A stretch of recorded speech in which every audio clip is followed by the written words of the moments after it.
Let's talk a little bit about the difference between praise and encouragement. Okay, I have an article here that was taken from Positive Discipline Tools for Teachers, and that is written by Jane Nelson. I do have a book of hers that I reference every once in a while. That's a really good book for parents and teachers. This one is specific for 1001 Solutions to Everyday Parenting Problems, A to Z. A good reference. But anyways, what Jane has to say about the difference between encouragement and praise. So praise teaches dependency on external feedback, such as I'm okay if you like what I do, and I feel badly if you don't like what I do. While encouragement teaches internal validation, such as I use self-evaluation to determine how I feel about what I do. So when we praise students, you put the spotlight on the student, and when you walk away, you take the spotlight with you. When you encourage students, your words go much deeper and hopefully stir up some internal motivation that is long lasting, which is really what we want. We want our kids, our students, those little people in our lives who are important to us, we want them to be able to listen to their own internal voice, and be able to trust that what they're thinking about their performance, their presentation, their feelings, their thoughts, whatever, we want them to be able to trust their own internal sort of thoughts and feelings. And so when we use encouragement instead of praise, we are helping to really build that muscle and that skill for them.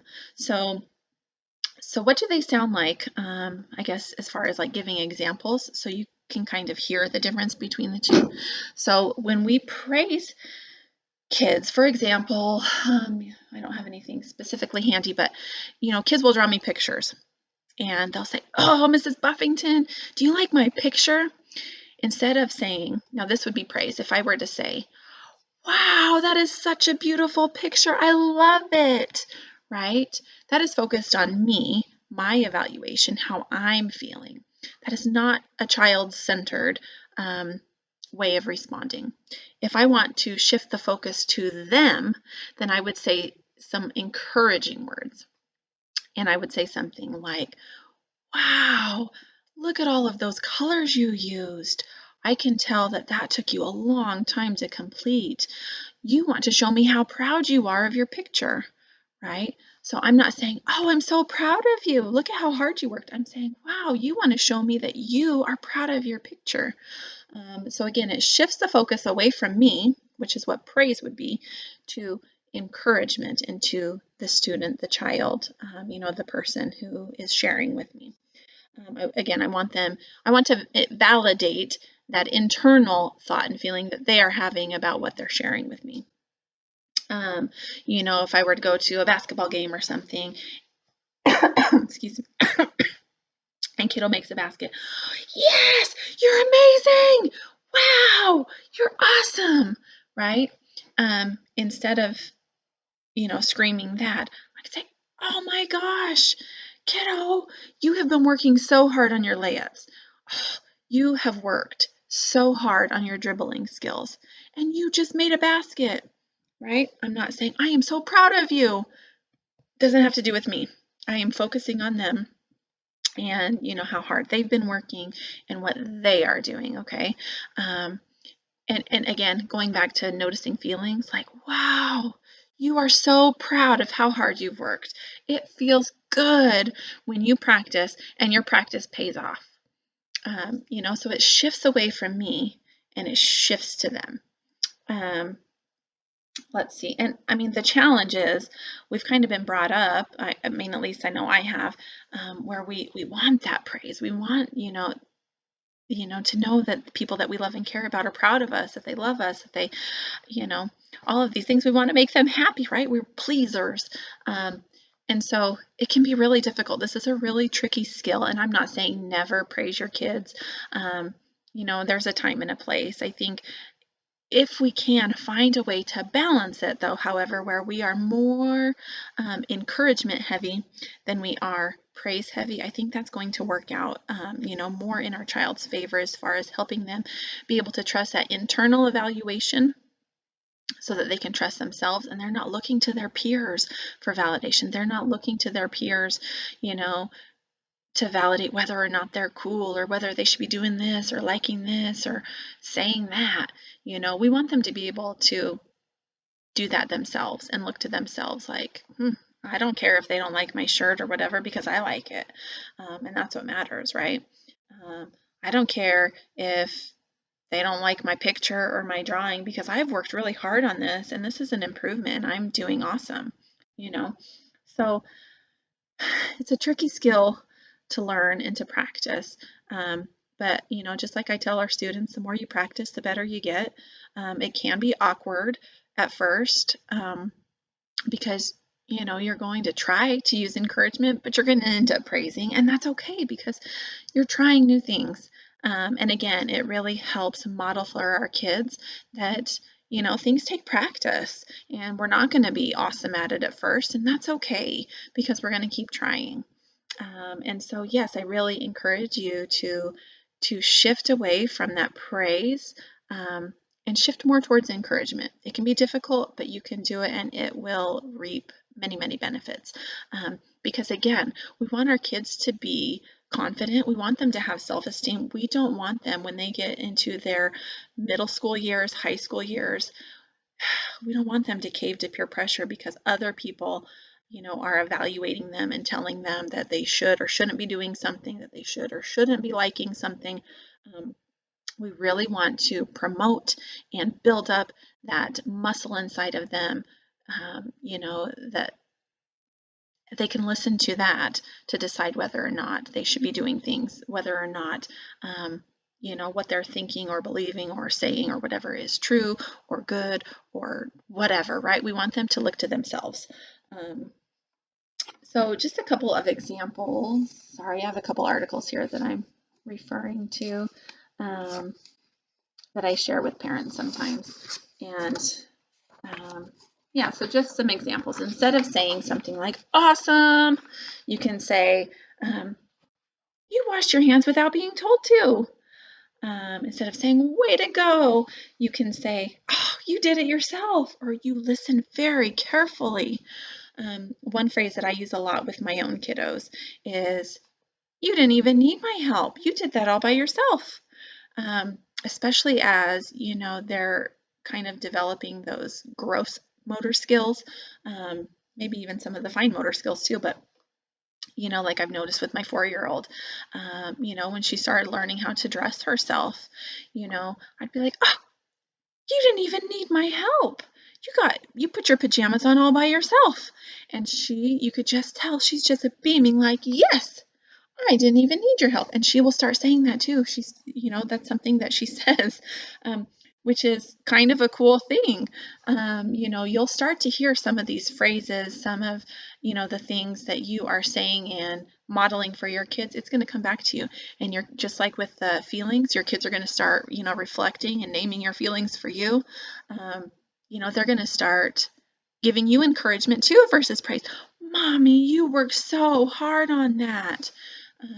You must be so proud, you know, that you didn't give up. It's really fun to watch. It really, really is. So I hope, you know, as you find yourself practicing this skill, that you kind of get that feedback from your kids that lets you know, gosh, yeah, I am doing this. It's a really cool thing to watch. So I'm trying to think if there was something else I wanted to share from one of these articles. So the one that I just referenced, this is one out of Michigan State University, Praise versus Encouragement. Again, the first one that I was reading from was from Positive Discipline. That's by Jane Nelson. And then, oh, this one is just 12 positive phrases that motivate kids to do the right thing. Again, steer clear from evaluation. We don't want to put our own evaluation on things. One thing I found in play therapy with kiddos is they will, you know, paint a picture at the easel. Oh, do you like my picture?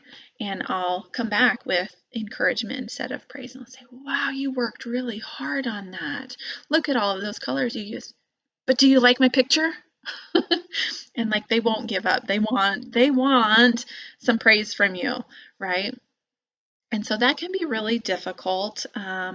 I would encourage you to use encouragement at first. If they really, really won't give up, then I'll say something, to the effect of, wow, you really want me to like your picture. So I still try to keep it into the encouragement and kind of I'm trying to kind of reflect their feelings and kind of what they're wanting so that they do feel heard. But still trying to not put my own evaluation on it, right? And sometimes they'll get frustrated and give up and be like, she's not going to give me what I want, so whatever. Or they might be like, yeah, I do. I want you to like my picture, so then I can say, oh, it's important to you for me to like your drawing or your picture. Yeah, it is, you know. And so anyways, that can be tricky. That'll probably be less common, maybe, I don't know, in a parenting relationship than in a therapeutic environment. But anyways, another thing that says is be as specific as possible. Like, oh, you have been working so hard to learn to tie your shoes, and you just did that, right? You didn't even need my help to tie your shoes. You just did it all by yourself. Okay, so we're being specific about what they're doing. Avoid comparison among siblings or friends.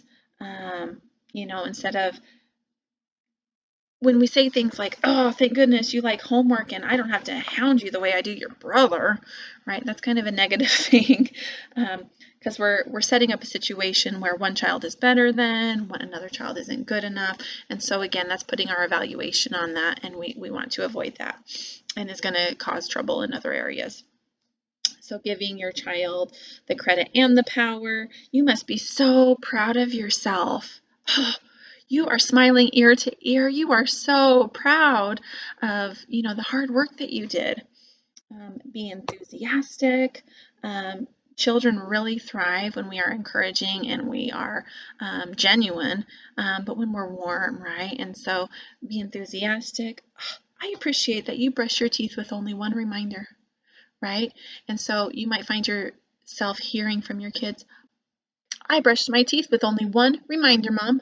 And they are so proud of that, right? And so, we give them the words and they'll give them right back to us. It's really fun to watch.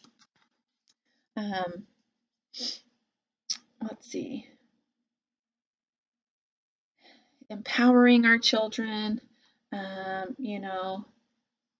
here we go. So this is a good one, actually, especially for younger kiddos. When you say things like, can you put the dishes in the dishwasher? Kids will oftentimes come back and be like, oh, in a minute, Mom, I don't want to. No, thanks, I'm good. No, thank you. Or like, oh, Mom, like they're grunting and groaning. They don't want to do it, right? But when you say something like, who wants to be my helper for a few minutes? They'll both come running because kids love having jobs. They love to help out. They love to be important and needed. And so if we can switch a little bit of how we phrase things, it can work wonders, right? So, oh, I could really use a big helper right now. Can anybody help me? Is anybody available to be my helper? They all want to be helpers. Sometimes, I will say, sometimes, especially when they're little, when we do that and we encourage that, it might create a little bit more work for us because we're going to have to go back and rewash the dishes that didn't quite get clean. And that's okay. Right now, we're fostering, this excitement to be a good helper, right? And that sort of a thing. So don't let that dissuade you. But, empowering our children and then, oh, you are a super helpful person. Thank you.